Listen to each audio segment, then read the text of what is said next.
tean midagi sinu kohta. Ma tean, kui sa siin täna istud, et tervis on sinu jaoks oluline. Ilmselt on varakus sinu jaoks oluline. Aga mida tähendab varakus? Varakus ei tähenda ainult finantsi. Varakus tähendab seda, et meil on tervis. Jah, meil on finants, meil on vabadus ja meil on õnn ehk see rõõm, see rahulolu igas hetkes. Kas mul on õigus, et need asjad on sinu jaoks olulised? Tõsta käsi, palun, kui on. Nii et midagi ma sinu kohta ikkagi tean, kuigi ma sind ei tunne. Veel ei tunne.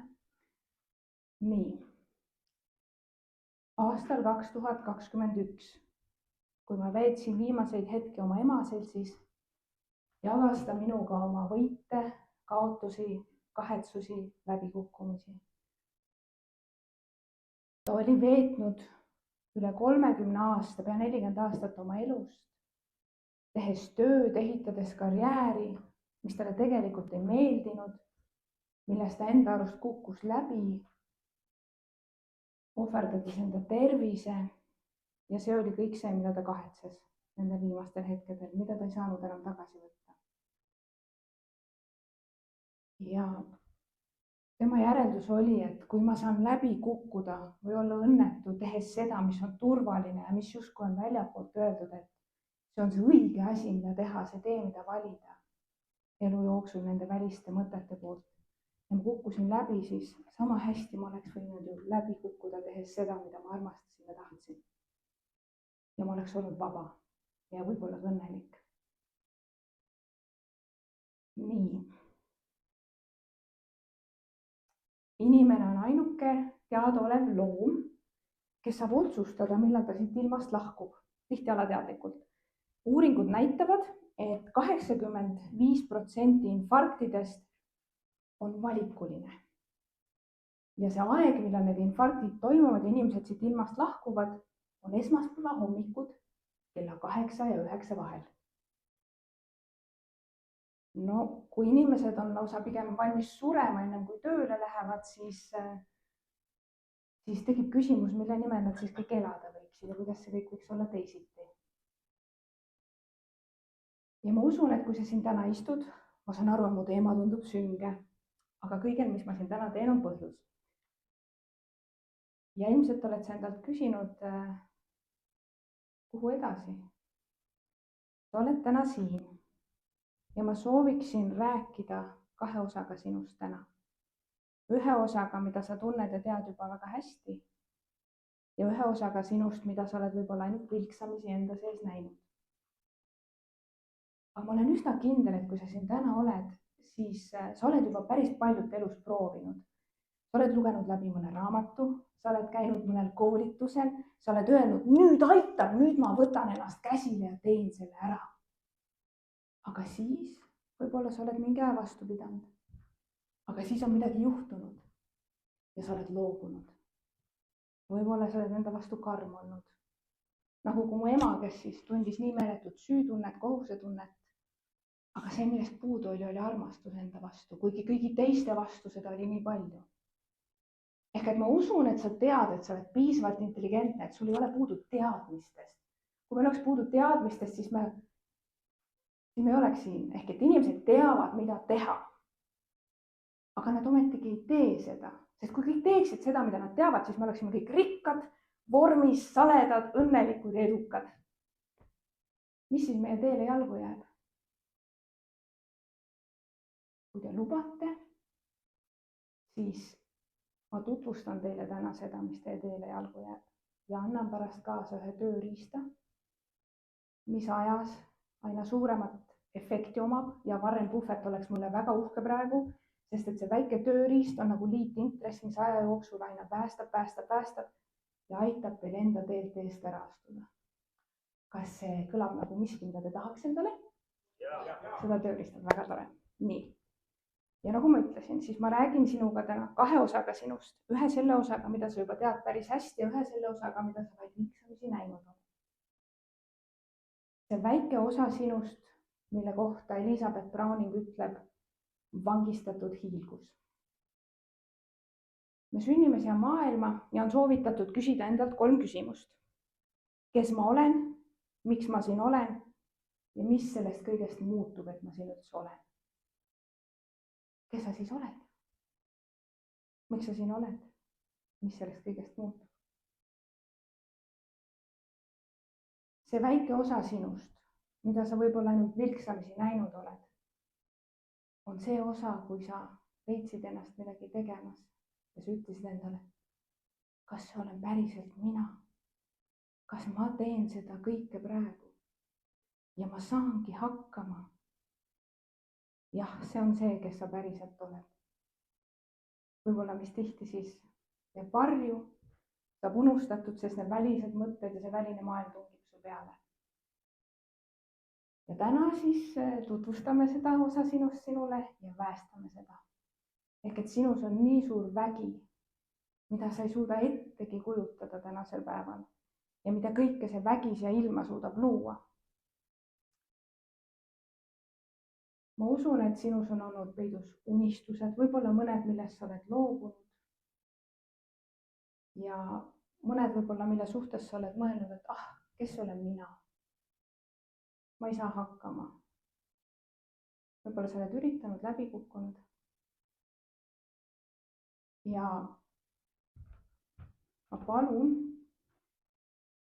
kui te nüüd kaasa mängite, siis korraks tuletame meelde koos seda unistust, mis su sees on, mis on võib-olla natuke peidus, mis on võib-olla natuke ununenud. ja teeme seda niimoodi, et ma palun teil korraks silmad kinni panna. kes tunneb väga ebamugavalt, ei pea, aga see toimib üldiselt paremini, kui te seda teete. ja kui te panete silmad kinni, siis tunnetage, kes näeb seda miskit, mille nimel te kunagi püüdlesite, mida te tundsite, te tahate, mille jaoks te olete justkui siin. ja kui te näete seda unistust või tunnete, kuulete, tajute enda vaimusilmas, siis öelge endale jah, öelge täitsa häälega välja jah. jah. ja kujutlege enda ümber siis, kes on veel teie lähedal, kes saaks veel rõõmu tunda sellest, kui te oma unistuse täidate, kes teile kaasa elab, kes on teiega selle unistuse teekonnal. Te võite nüüd ka naeratuse näole manada, sest see on teie unistus ja see on ikkagi hea asi. Ja selle naeratusega aju ei saa aru, mis on päris, mis mitte. Ja kõik need 40+ lihast hakkavad teie lihast tööle ja toetavad teid. Ehk et kui aju on midagi näinud, siis ta tahab teid selle suunas liigutada. Nüüd veel viimast korda sellele unistusele otsa vaadates ma palun, et te avaksite oma silmad. Aitäh! Einstein on öelnud, kujutlusvõime on eelvaade sellele, mis on tulemas. Ja tõesti, 50% teie ajust on keskendunud nägemisele. Ehk et kui aju midagi näeb, siis ta tahab seda. Nii et selline hea rusikareegel on, kui te 10 minutit iga päev oma unistust vaimusilmas vaatate, siis nagu hommikul, kui te ärkate, tunnete, võtate WC, juba tuleb see pilt. Jooksete WC poole, võib-olla järgmisena, siin on kohvimasin. Ja juba keha läheb seda kohvi valmistama. Ehk et see on see, kuidas meie aju töötab ja viib ja liigutab meid selle suunas, mida me tahame. Ehk siis 10 minutit iga päev on juba täiesti piisav. Ja miks sa siis siin oled, see unistus, mida täide viia? Nüüd, et saata korda midagi, mida sa pole varem teinud, pead sa saama kellekski, kes sa pole varem olnud. Ja kuidas oled sa seni oma teel ees seisnud, ainult sina tead seda. Ainult sina tead, mis on sinu sees, see osa, mille sa saaksid maha jätta, selja taha jätta, mis takistab sul seda unistust täide viimast. Ja kui me mõtleme Muhammad Ali peale või Michael Jordani peale või mõne muu tippsportlase või saavutaja peale, siis mitte keegi neist ei oleks saanud oma tiitlit või saavutanud seda, tehes seda üksi. nii et ma usun, et täna siin on keegi, kes teid siia kutsus, tänu kellele te siin ruumis olete. Ja võib-olla te isegi ei oska nii mõelda, ei ole taibanud märgata, et see on see üks inimene, kes teisse usub, kes on teis näinud midagi, et on teid siia kutsunud, kes näeb seda vägevust teis, seda väikest osa sinust, kes sa päriselt oled, mida sa ise vahest võib-olla ei märka. Nii et ma palun veidi veel kaasa mängida ja vaadake vasakule paremale endast ja öelge lihtsalt aitäh. Mul on hea meel, et sa siin oled teisele inimesele. Mul on hea meel, et sa siin oled, et me saame siin kõik koos luua, nautida, olla. Aitäh. Et me usume üksteisesse, et me näeme endas seda vägevust, sest nendel rasketel hetkedel, kui on tõesti, on raske ja kõik tundub, et on nässus ja mitte kedagi ei ole ja ise enam endasse ei usu, siis meil on vaja seda kedagi teist meist välist, kes meid näeb, märkab ja seda vägevust meis veel esile tõstab ja ütleb, et kuule, tuleta nüüd meelde, miks sa siin oled ja kes sa oled. Siis kui ise enam ei usu. Nüüd, kui sa püüdled siis oma unistuse poole ja kahtled ja mõtled, ma mõtlesin ükskord, et mu unistus, kas ikka on nii oluline, raske. Siis võib-olla sellises võtmes mõelda, et mitte ainult sina ei valinud seda unistust, vaid ehk valiti sind just selle unistuse jaoks. Ja kui sa seda täide ei vii, siis see küsimus, mis sellest kõigest muutub. Kui sa seda unistust täide ei vii, siis see liblikatiiva efekt, mis võib tulla sellest unistusest, siis me jääme kõik sellest ilma. Isegi kui see üks väike tühine asi võib tunduda, aga ma usun, et kellegi unistus ei tundu talle tühine väike. Nii et mida ma saan lubada? Su teele tulevad takistused, su teele tulevad raskused, tulevad sellised päevad, kus sa mõtled, et ei taha rohkem. Aga need takistused ei peata sind. Need takistused ei saa saatuslikuks, kui sa oled otsustanud. Need takistused on su teel, et muuta sind tugevamaks, targemaks ja kujundada su karakterit, mis suudab maailmas nii palju ära teha, kui sa nii otsustad. Ja kui on raske, siis sa küsid abi ja sa ei küsi abi selle jaoks, sellepärast, et ma olen siis nõrk, kui ma abi küsin. Ei, me küsime abi sellepärast, et me saaksime jätkata tugeval olemist ja üksteisele toetuda. Ehk, mis on siis need unistuse röövlid sinu sees, mis võivad kõigele sellele takistuseks saada? Kõik unistuste röövlid taanduvad ühele hirmule. See hirm on hülgamishirm. Inimene on sotsiaalne olend ja kõik, mida me kardame, taandub hülgamishirmule. Vaheetappidena on siis need unistuse hirmud. Hirm äraütlemise ees, hirm edu ees, hirm läbikukkumise ees. Siis on see nii-öelda prokrastineerimine ehk asjade edasilükkamine, eneses kahtlemine, enda vihkamine võib-olla mõnel juhul. Need on need unistuste röövlid. Kuidas me neist võitu saame, kui need esile tulevad? Kas te olete valmis ühte harjutust tegema, mis aitab neist võitu saada? Super, nii. Selle jaoks ma palun kõigepealt tõuseme korraks kõik püsti. Nii, see võib tunduda totakas, mis te teete, aga see on kõik neuroteadusele põhinev ja väga lihtsaks tehtud. Ehk esimene asi, raputame tagumikku. Kui me raputame oma tagumikku, siis meie soolestik hakkab õnnehormoone tootma. Ehk väga ilusad näete välja, nii vallatud. Äge. Super. Nii. Siis. Nüüd ma palun teil korraks maha istuda tagasi. Tänan.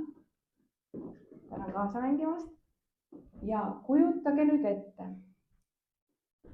inimest, kes on masendunud, kes on depressioonis, kes on kurb. Kuidas ta oma keha hoiab? Kuidas ta oma keha hoiab, kes on masendunud? Kössis, niimoodi. Kas ta räägib valju või kõva häälega? Vaikselt. Pea on all vist, on ju. Ehk et tihtipeale, kui me mõtetesse kinni jääme või need hirmud esile tulevad, siis me ei saa mõtlemisega sealt välja, see on see hullumeelsuse definitsioon, et sama taktikaga samast kohast hästi välja ei saa. meile tuleb appi meie keha. ja nüüd see, mis aitab teil siis aja jooksul nendest endal teest ära astuda, on järgnev selline väike harjutus.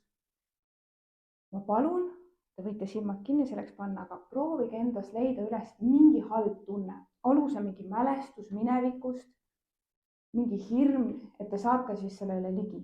Te võite panna silmad kinni ja siis viige keha siis ütleme sellesse asendisse, kus on niisugune tuju kehv või isegi viha tuleb või noh, ei ole hea. ja kui te olete selle tunde kätte saanud, selle koha, kus te ei taha olla, mis teid ei teeni, siis ma palun, et te avate oma silmad ja tõusete püsti nii kiiresti, kui saate ja raputate keha läbi ja panete naeratuse näole. ja nüüd on kõige tähtsam osa. Te patsutate endale õlale ja ütlete mingi hea sõna, tubli, vägev, äge, kuule, sa oled jumala kuum tükk, noh, midagi sellist. miks see töötab? Sest me petsime praegu aju ära. aju ei saa aru, kas on päris, mis mitte. ja kui me teeme seda, esiteks me murrame selle biokeemilise mustri, aga ma tänan, te võite istuda. sest et meie aju annab mõttega signaali soolestikule, toodab mingisugust kokteili, siis ütleme, see on viha, kurbus, mis iganes, aga see aitab, takistab meil tegutsemast siis kõige optimaalsemalt. nüüd selle kehaga välja hüpates sellest saame me katkestada selle retsepti järgi kokteili tootmise, ehk me murrame selle biokeemilise asja ära. ja kui me nüüd seda patsutamist teeme ja naeratame, siis aju on, see tunne oli hea, mis sellele eelnes. siis ta vaatab, ma tundsin ennast halvasti, ma murdsin seda ja vallandus dopamiin. ja me tahame dopamiini vaikselt ainult tilgutada, sest dopamiin ajendub dopamiinist, tekitab sõltuvust ja kui me vaikselt endale niimoodi tunnustades seda dopamiini anname, siis me hakkame üha rohkem tegema seda, mis on raske näiliselt ja me hakkame kiiremini välja tulema sellest olekust, mis meid ei teeni. sest kuidas meie mõtted tekitavad meie tunded ja vastavalt tunnetele me tegutseme. vot. ehk kui te seda praktiseerite ajas, seda väikest asja, et te püüate ennast kinni, ma ei ole, tunne ennast hästi, mis ma sain teha, püsti hüpata, läbi raputada, naeratada, siis umbes aastaga ja saavutus, võimekus ja tulemused paranevad meeletult. ma ei räägi teooriat, seesama võte on viinud olümpiasportlaseid kuldmedaliteni minu isikliku õpetaja abiga, et see taktika või see võte on ennast tõestanud 40 aasta jooksul. aga teie asi on seda siis reaalselt teha. ja ma tahaks lihtsalt rõhutada sellele, kui ainulaadsed ja unikaalsed te kõik olete. nagu mu õpetaja Les Brown siis ütleb, et sinus on vägevus, aga see vägevus ei ole su saatus. vägevus sinus on valik, mida sa pead tegema iga jumala päev ja eriti nendel päevadel, kui on raske. ja sa oled niivõrd unikaalne. kas sa tead, et sind valiti välja 400 miljoni spermatosoidi hulgast? just sina siin täna. sa oled kordumatu, ei ole olnud ennem teist sind ega tule ka pärast teist sind. ja ainult sina saad oma unistused täita. ja ma soovin, et te märkate, teie laua peal on üks niisugune väike paberileheke, kus on käskivas kõneviisis värvitähti, aga ära veel värvi, ma ennem räägin ka. et kui te selle võtate, siis te ei pea värvima, see on nüüd maitse järgi, kes tahab niisugune detailselt nokitseda, värvib, kes tahab, tõmbab lihtsalt kriipsuga läbi. ja kes nüüd on üle 80 aastane, see saab 2 paberit võtta endale. aga see on see 80 on niisugune keskmine vanus siis. see eluiga, mis meil on siin planeedil elada. ja nüüd, et teid raputada natuke reaalsusesse, siis värvige ära või tõmmake läbi nii palju tähti, kui teil on eluaastaid siin planeedil juba olnud. värvi või tõmba läbi, kuidas sa soovid. annan hetke selle jaoks.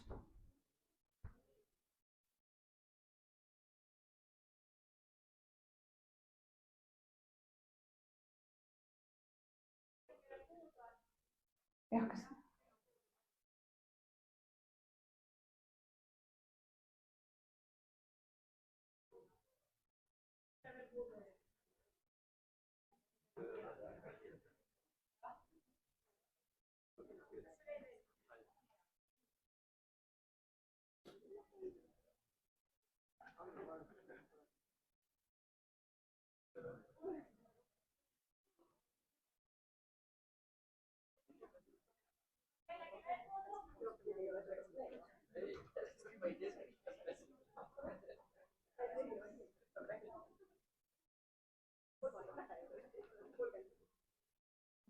nii, ja kui te nüüd vaatate otsa, kui palju tähti teil veel alles jäänud on, siis on aju jaoks kirjutamise protsess, käsi ja aju tegevus on seotud.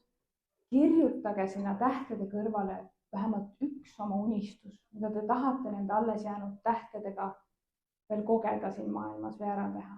Kirjutage see üks unistus sinna, üks soov, mis teil on sinna paberile.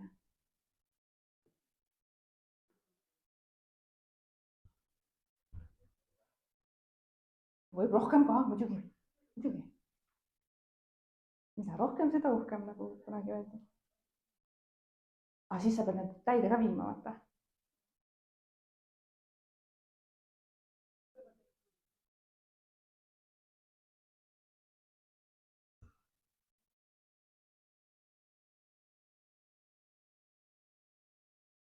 Ma soovin kahte asja teile veel mainida.